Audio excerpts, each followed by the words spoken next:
This is episode 144 of the 4Ps, and thanks for joining. Happy President's Week. I know some of you may be off from work. Some of your kids might be off from school. I am here, and I'm excited to talk with you. I've actually spent a good amount of time with the global HR lead for my company the past few months, just helping to ensure a smooth transition for our team into Jellyfish, as well as hoping to pick up any and all insights about the company culture overall. And I was caught off guard, although not entirely surprised, when she began a recent conversation with a question. What if I told you that I've gotten feedback from people that you talk too much? She asked. But with HR, is a question ever really just a question? Or is it also a statement? You see what I did there? The 4Ps. Professional. Political. Practical. Personal. Everyone knows that being a good listener is important in life, both personally and professionally, but talking somehow gets vilified in that overall balanced equation. For every second someone's listening, that means someone else has to be talking, right?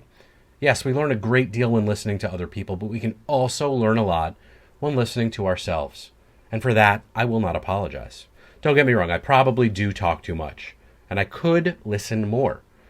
But I'd rather be judged by the quality over the quantity of my contributions to a conversation. I talk to share knowledge. I talk to correct the record. I talk to fill awkward silences. I even talk to hear myself speak sometimes and just assess what it is that I'm saying so that I can refine it when having similar future conversations. And occasionally I even talk to cope with my anxieties. I find that talking out a problem is the most helpful way to solve it, even if I'm the one doing most of the talking. As something personal. And in addition to talking too much, I also don't sleep very well. It was never an issue growing up, but over the past 3 or 4 years, the quality of my sleep has decreased in an inversely proportional relationship to sharply rising anxiety levels. Talking about anxiety, we know, has been taboo. But for so many of us, it gets worse as we get older and take on more responsibility, both personally and professionally.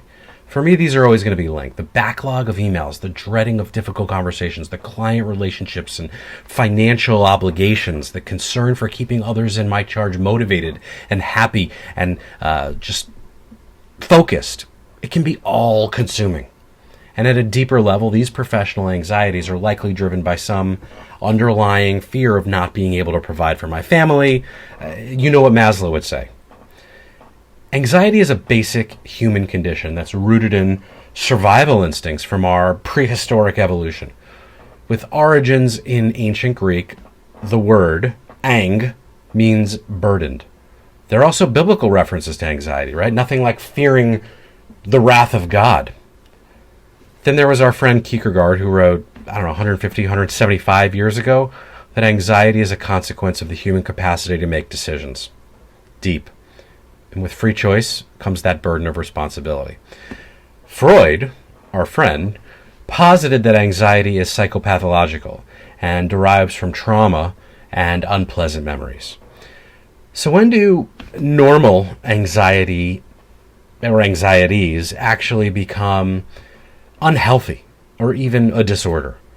As any good psychologist or psychotherapist, psychiatrist will tell you, the criteria for diagnosing anxiety disorders is constantly changing, right? A lot of them have been criticized for attempting to fit complex disorders into, or being measured by simplistic checklists, right? But it's also legitimized mental health and mental health issues. It's enabled people to access services and resources, seek support at work, and get covered by insurance. Life's most important question will always be fight or flight. When we feel threatened, the blood starts flowing and adrenaline surges, our breathing and respiration rates increase. More energy flows to our muscles to either fight or run away. But how do we know what really poses a threat? We learn it from our experiences, whether it's firsthand or observed or even just learned from others. But these survival instincts are inherent. It's been too many years since I've discussed my own issues with a trained professional. However, in these past 20, 25 years, the advancement of therapeutic approaches has actually been really significant. Freud, way back when, talked with patients using psychoanalysis to get to the root of their problems. Today's cognitive behavioral approach is actually focused on symptoms, not the cause, helping people understand the dysfunctional core beliefs that unnecessarily throttle up our survival reactions. In addition to behavioral treatment, there are medical and drug treatments that just overall usage has skyrocketed. This could range from short-term treatments in addition to the therapy sessions to longer, long-term prescribed anti-anxiety medications. Obviously, I am not a trained professional, but I am clearly professionally anxious. Millions of people with anxiety disorders can still lead very normal, successful lives. Maybe they're more successful because the anxieties that fuel and protect them are working so well. But no matter what, active coping is so important for all of us just to be aware of and work on. This could be talking with friends and family, or finding healthy distractions, compartmentalizing and organizing your time, or even just meditation and napping. We all need to find our own way forward ultimately. I mean, anxiety is something that we can process consciously, but there's also a lot to be gained by getting support, professional help, or treatment to improve the way we process that anxiety. Something practical. And you probably knew it was only a matter of time before I started talking about Clubhouse, but here we are. When I was first invited to join Clubhouse a few months ago, I was skeptical. I'm not a big podcast listener. I mean, who has the time? And I found that the conversations that were taking place and that I was exposed to really only talked about Clubhouse itself. But over the past few weeks or so, I've been sucked in. It started as a slow burn, but now I'm just checking out the lineups a few times a day. If you're not familiar with Clubhouse, which I may find hard to believe if you're listening to this, but I'll humor you. Clubhouse is a live audio chat network where people you know as well as people you don't can join rooms focused on specific topics. There are hosts and moderators as well as primary speakers, but the rooms are open to anyone who finds them. You can just drop in and listen. If the moderators allow it, listeners can raise their hand, they can join the stage, ask a question, make a comment. It's so perfectly designed that Twitter and Facebook and possibly others are already scrambling to copy it. So here's my practical tip. Give it a try before you judge it. I'm even happy to share an invite with you. Clubhouse has truly grown so much over the past few months, despite being by invite only, that there's almost always something meaningful happening there, whether it's day or night, weekday or weekend. Over the weekend, I dropped in on a talk with pen professor and author Angela Duckworth. It was Saturday morning. She was talking about one of my favorite all-time books. She wrote it, Grit. I joined on Friday night, a media chat with Cheddar CEO John Steinberg and his 10-year-old son Cooper, talking about TikTok and gaming and creator culture, and I learned more from them than I did from anyone else that I've ever worked with. I even co-hosted my first chat last week with other advertising and marketing leaders to break down the Super Bowl ads.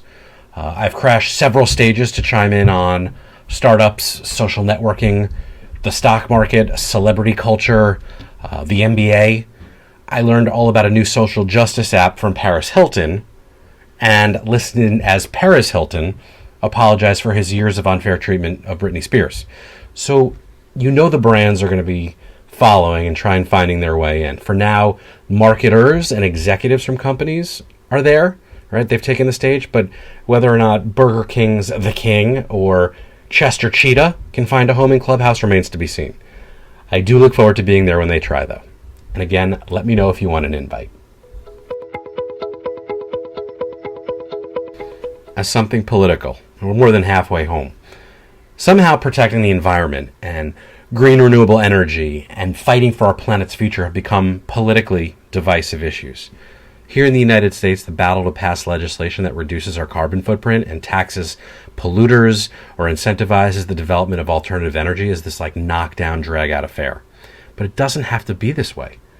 The General Motors Super Bowl commercial about Norway's leadership in the manufacturing of electric cars, it enlightened many to the fact that Scandinavian countries have embraced the green energy movement almost universally. Even Denmark, which has been the European Union's largest oil producer, is moving on. Several years ago, Denmark built its first offshore wind farm in the North Sea, and just last week, the Danes voted to create an entire island, really, of energy, wind energy, creating turbines 50 miles or so offshore. It's like 20 football fields big. Once the first phase is complete, this island will be able to power like 3 million homes, and then up to 10 million homes when the second phase is complete. The government funded half the project, with the other half being led by private enterprise and businesses. So while the United States is still many years away from being freed from the shackles of oil and coal, the future is the present around the world. So old, stodgy, dirty energy executives need to adapt or lead or get the fuck out of the way. And the same thing goes for those members of Congress helping those people remain in power as influencers in our country and in our economy. And something professional. And last week, while I was having an enjoyable conversation with a client about the early days of digital marketing, we got to talking about those early, what is the ROI of social media questions that we both used to get. And whenever I was asked that question, I'd clearly dodge it by just responding with something like, well, what's the ROI of not doing it? And Gary Vaynerchuk also used to famously respond with, what's the ROI of your mom?